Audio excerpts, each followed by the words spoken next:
Setelah kita menyimak bersama langkah penyusunan SOP AP berdasarkan Peraturan Gubernur Jawa Barat Nomor 9 Tahun 2013, berikut saya akan memberikan contoh pengisian SOP AP pada Setda Provinsi Jawa Barat. Sini kolom nomor SOP kita isikan berdasarkan nomor pergub, tupoksi, kemudian nomor urut, dan tahun pembuatan. Kemudian selanjutnya tanggal pembuatan kita isikan tanggal, bulan, dan tahun pengesahan.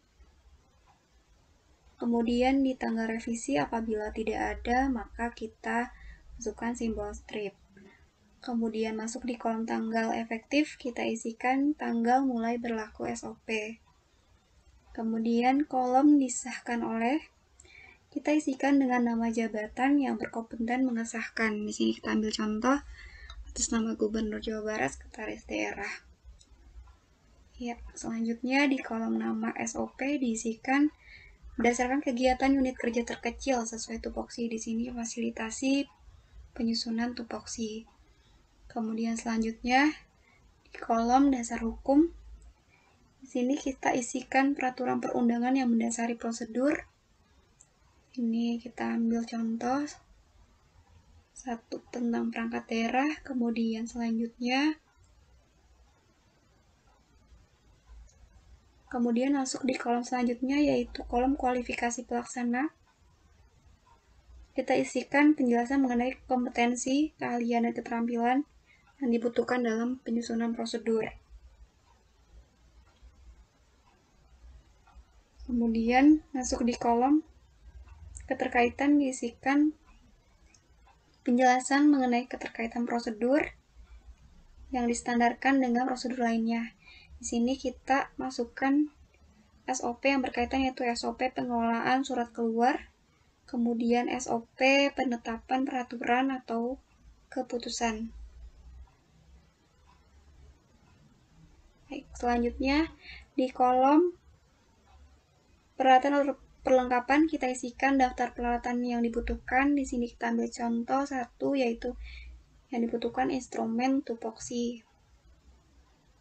Kemudian kolom selanjutnya yaitu kolom peringatan diisikan mengenai penjelasan kemungkinan yang terjadi apabila prosedur dilaksanakan atau tidak, jika, maka. Kemudian kolom terakhir yaitu kolom pencatatan atau pendataan, diisikan penjelasan mengenai hal yang perlu didata atau dicatat.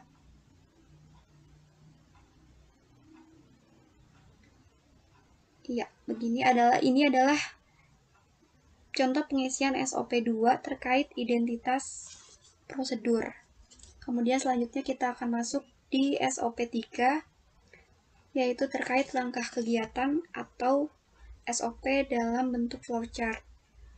Di sini ada kolom nomor, uraian kegiatan, kemudian pelaksana, dan mutu baku.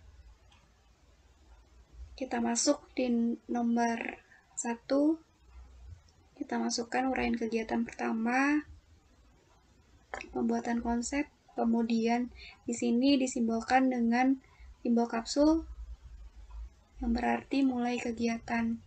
Kemudian diisikan persyaratan kelengkapan, peraturan, kemudian waktu maksimal yang dibutuhkan,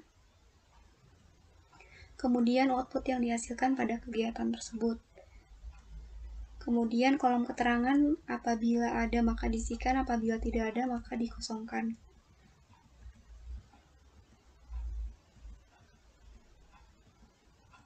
Kemudian kita lanjut ke nomor 2, uraian kegiatan kedua, yaitu menganalisis. Di sini karena aktivitas pengambilan keputusan maka disimbolkan dalam bentuk bola ketupat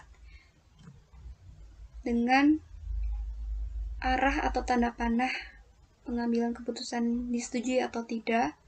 Kemudian di sini persyaratan yaitu draft surat sebagaimana output sebelumnya, kemudian waktu yang dibutuhkan, dan output yang dihasilkan pada kegiatan tersebut.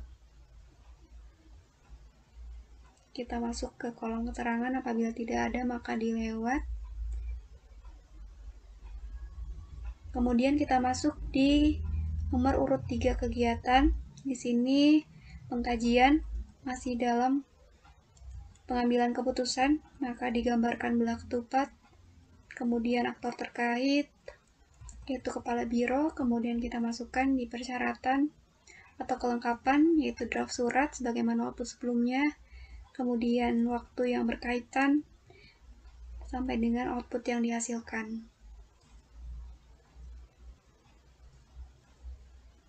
Kemudian kita masuk ke kegiatan selanjutnya, kegiatan nomor urut 4 sampai dengan seterusnya.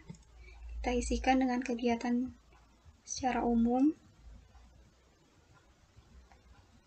Di sini adalah kegiatan nomor 6. Di sini terdapat kolom keterangan SOP pengelolaan surat keluar. Nah, di sini kita harus memasukkan SOP berkaitan yang berkait pada kegiatan pengiriman surat. Kemudian di sini simbol terakhir yaitu simbol segi 5 menandakan hubungan antar simbol yang berbeda halaman. Kemudian kita masuk ke halaman selanjutnya. Dari kegiatan 10 sampai dengan 14. Di sini pun ada keterangan SOP yang berkaitan yaitu SOP penetapan peraturan atau keputusan. Kemudian masuk ke kegiatan terakhir yaitu kegiatan 15, yaitu mendokumentasikan keputusan gubernur tentang tupoksi. Di sini kita simbolkan dengan simbol kapsul, kemudian masukkan persyaratan kelengkapan, waktu sampai dengan output yang dihasilkan. Output terakhir yang dihasilkan pada SOP ini yaitu dokumentasi keputusan gubernur tentang tugas pokok dan fungsi. Berikut adalah akhir dari penulisan SOP 3 terkait langkah kegiatan. Kemudian selanjutnya kita akan masuk pada contoh keputusan gubernur di mana SOP harus disahkan dalam bentuk Kepgub yang ditandatangani oleh Kepala Perangkat Daerah atas nama gubernur. Di sini format telah disesuaikan dengan Pergub nomor 9 tahun 2013 sebagaimana dijelaskan sebelumnya.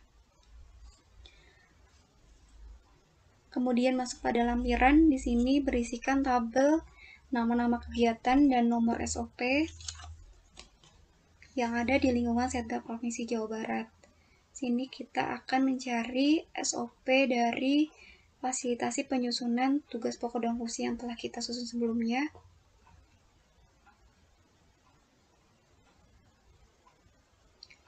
Di sini ada pada urutan 245, maka nomor SOP itu diambil dari nomor urut berikut 45245-2017, yaitu tahun pembuatan SOP.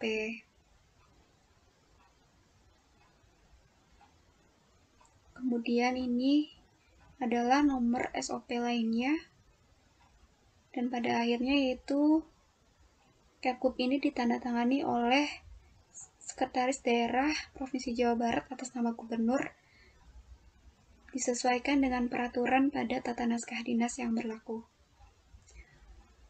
Sekian penjelasan dari tutorial contoh praktik perihal format SOP AP di lingkungan Setda Provinsi Jawa Barat.